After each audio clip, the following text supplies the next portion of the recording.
primeiro jogo, e o Vasco depois parou de jogar, o Vasco depois virou o jogo. Hoje eu achei o Vasco melhor durante a maior parte do tempo do jogo. E o Vasco acabou tomando um gol, né? Mas eu quero ressaltar algo que poucas pessoas viram. Eu joguei com um atleta chamado Vitor Luiz. O Vitor Luiz vem há muito tempo sem ter sequência no Vasco, sem ter oportunidade no Vasco. E isso para um atleta é muito difícil. E o Diniz, ele colocou o Vitor Luiz aos 90. Aos 45 do segundo tempo foi quando o Vitor Luiz entrou. E há de ressaltar e palmas para esse atleta que teve sangue frio para entrar e num jogo tão decisivo, um atleta que tem tempo, que não tem sequência de jogo, entrar e fazer o gol de pênalti. E bater o pênalti bem. Tanto que quando ele comemora, você vê que ele extravasa bastante. Ele agradece a Deus e extravasa bastante. É bom, porque poucos têm a personalidade que o Vitor Luiz teve de entrar, mesmo sem ter uma sequência de jogo, bater o pênalti, converter e fazer o gol pro Vasco. Você fez no treino.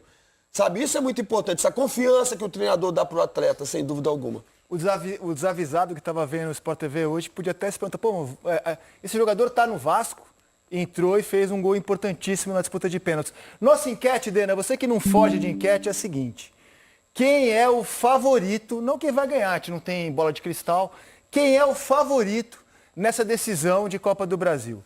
É o Corinthians ou é o Vasco? Lembrando que os dois derrubaram favoritos. O Corinthians passou nessa competição pelo Palmeiras, que era tido como favorito, passou pelo Cruzeiro, que era tido como favorito, e chegou na final. O Vasco passou pelo Botafogo, que era tido como favorito, passou pelo Fluminense, que pelo menos para mim era tido como favorito, via um momento muito melhor do que o Vasco, e chegou na final. Então eles passaram por times que eram favoritos. Quem é o favorito para terminar o ano feliz, campeão da Copa do Brasil e com vaga direta na Libertadores, hein, Denilson? Ah, e tem o Muro também, Rizek. ó. Tem o Muro, que não tem favorito. Mas eu sei que você não é de Muro, Denilson. Então é Corinthians ou Vasco para você, meu velho? Ô Rizek, Felipe e Losetti, eu acho que essa enquete, essa pesquisa do fechamento hoje, eu acho que é uma das mais equilibradas. A gente estava falando aqui, né, Mansur, dessa oscilação das duas equipes durante toda a temporada. Eu acho que nesse momento da temporada as duas equipes se equivalem assim em relação ao favoritismo, né? Um pouquinho a mais nessa primeira decisão, porque o Corinthians jogando em casa sempre é um time muito forte, porque a torcida ela acaba fazendo a diferença jogando em casa. Hoje foi dessa forma contra o Cruzeiro. O Corinthians não fez um primeiro tempo bom. O segundo tempo, o Corinthians muda a postura com a entrada do Garro ali, do Ranieri no segundo tempo, e aí a postura do time melhorou. O time melhorou no segundo tempo. Mas eu acho que o fato de jogar em casa, dessa primeira decisão, ser em casa, eu acho que tem um pouquinho de favoritismo aí do Corinthians nesse caso, né? Olha só, vou ficar em cima do muro. Esses dois times jogaram desde março até agora 38 rodadas de Campeonato Brasileiro, a diferença entre eles é de 3 pontos.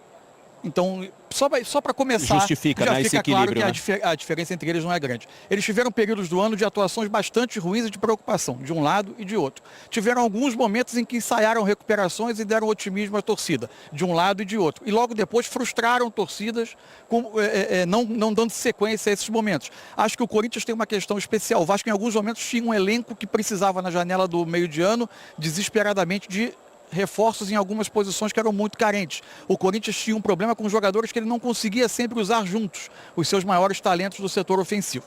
O que eu acho? Eu acho que a diferença é muito pequena, mas eu acho que, especialmente meio campo para frente, o Corinthians tem um pouco mais de jogadores talentosos que podem decidir jogos numa final de 180 minutos, por vezes, quando em jogos que se equilibrem, uma individualidade pode fazer a diferença. Eu acho que se eu for obrigado a apontar um favorito, eu acho que ele é um pouquinho maior do lado do Corinthians, mas eu acho que isso quer dizer muito pouco numa final como essa. Acho que tem jogadores que eu acho que criam um pouquinho mais por parte do Corinthians no meio de campo do que do Vasco, né? Até porque essa análise que a gente acabou de fazer em relação ao Coutinho ficar muito longe do gol, e aí o Ryan, o próprio Gomes, que hoje foi um dos destaques da equipe do Vasco, eles acabam perdendo um pouco dessas oportunidades, né? E tendo que também voltar para tentar recuperar essa bola no meio. O Felipe, para não perder o raciocínio, quando ele fala do Vitor Luiz, tem acho que um detalhe mental e emocional, porque quando você, como o Fernando Diniz, por exemplo, ele improvisa um lateral o Puma, nesse caso, um lateral direito na lateral esquerda, você tendo o Vitor Luiz como um lateral esquerdo, eu imagino que esse trabalho Para ele não interno perder o jogador, né? Para ele não perder o jogador. Acho que tem muito a ver esse trabalho que o Fernando Diniz faz, né, Mansur? E eu estava olhando aqui, enquanto o Felipe falava sobre o Vitor Luiz, de agosto para cá ele entrou só em 4 jogos. Um deles, que foi o único que ele jogou 90 minutos, foi quando o time reserva perdeu por 5-0 para o Atlético Mineiro. Ou seja, era muito pouco frequente, de fato, a participação dele. Era muito simples um treinador que tivesse um olhar mais convencional, e o Diniz tem tudo menos um olhar convencional para o futebol, achar, esse jogador vai entrar frio, ficar 1 minuto em campo para bater um pênalti, não está jogando, mas não, ele teve total confiança nele.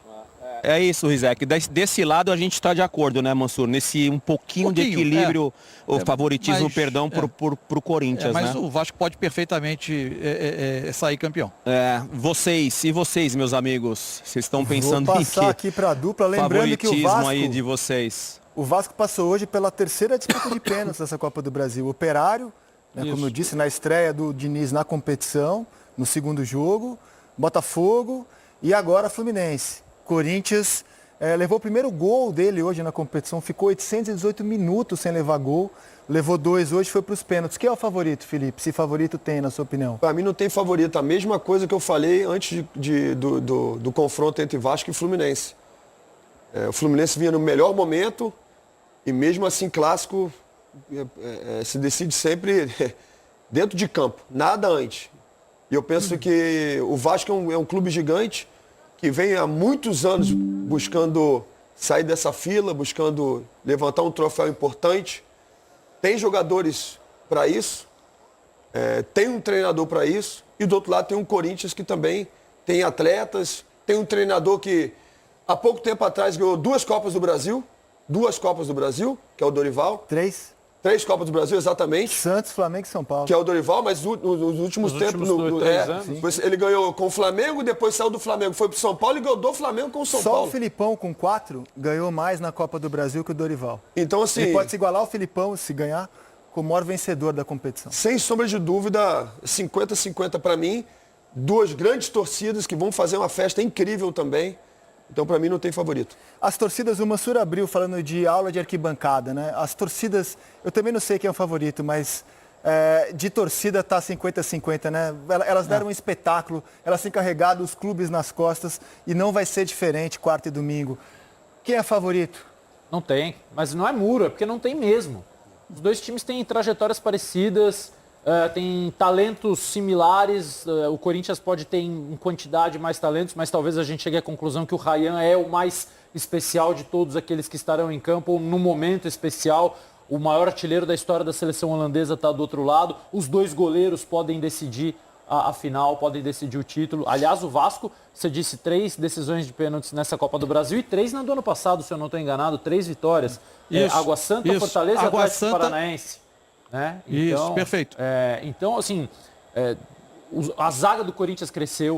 O que eu acho só em relação ao momento dos 2 times é que a gente olha para o Corinthians com menos certezas do que será feito em termos de escalação e montagem de time. Porque o Corinthians vem de uma reta final do Campeonato Brasileiro com 3 zagueiros, aí ele muda para 2 linhas de 4 para jogar o jogo do Mineirão e o primeiro tempo em Itaquera. No intervalo em Itaquera ele volta para um losango, ainda com linha de 4, reunindo novamente Garro e os 2 atacantes, o famoso trio Jim, que faz muita diferença, mas também acaba permitindo coisas ao adversário, acaba permitindo espaços.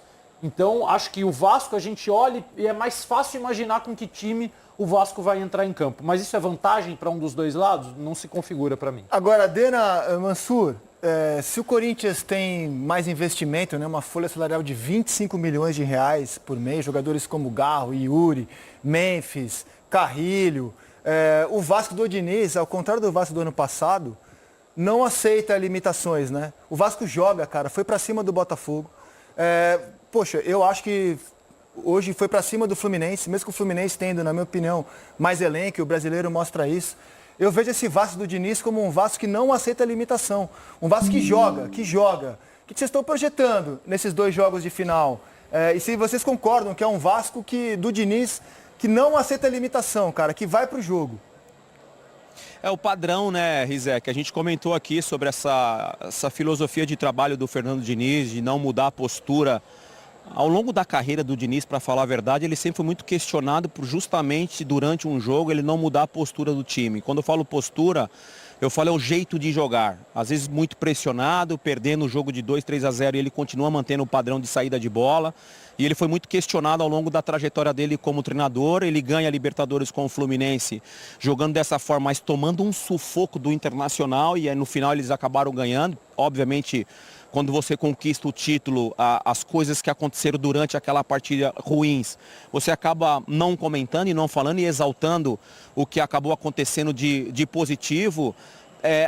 Que lição, se a gente olhar para esses jogos que o Vasco fez, principalmente aqui contra o Fluminense na primeira partida para essa de agora, porque houve uma oscilação dentro da partida. Eu sei que cada jogo é uma história e cada jogo tem um comportamento diferente dos atletas, mas olhando para essa decisão, que lição o Vasco pode tirar e também o Corinthians, porque o Corinthians no jogo contra o Cruzeiro lá foi muito bem no primeiro tempo.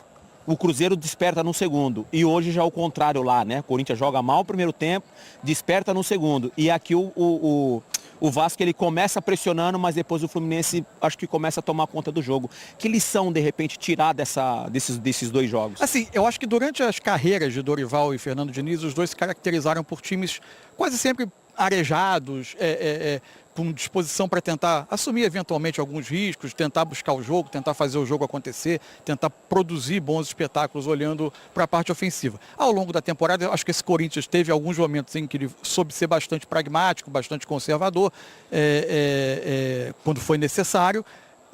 Aqui no Maracanã, o que eu acho que o mais sintomático da forma do Diniz ver futebol não é dizer que ele nunca colocou o time para defender mais a área quando ele se viu em dificuldade. Às vezes os jogos te impõem alguma necessidade de adaptação. Mas no momento em que você tem um mata-mata, semifinal, e o placar não é de ninguém, quando os times voltam para o segundo tempo, está 1-0 o Fluminense, e o placar no agregado está empatado, quem vai assumir o jogo? E quem assumiu o jogo ali foi o Vasco. Quem corria mais riscos defendendo o Léo um Jardim pouco numa mais saída de bola ali, quase, né, no comecinho do segundo tempo. E tempo. a defesa um pouco mais exposta a contragolpe, eventualmente, a uma bola longa, esticada, quem se expunha mais a isso era o Vasco. O Fluminense era um pouco mais conservador.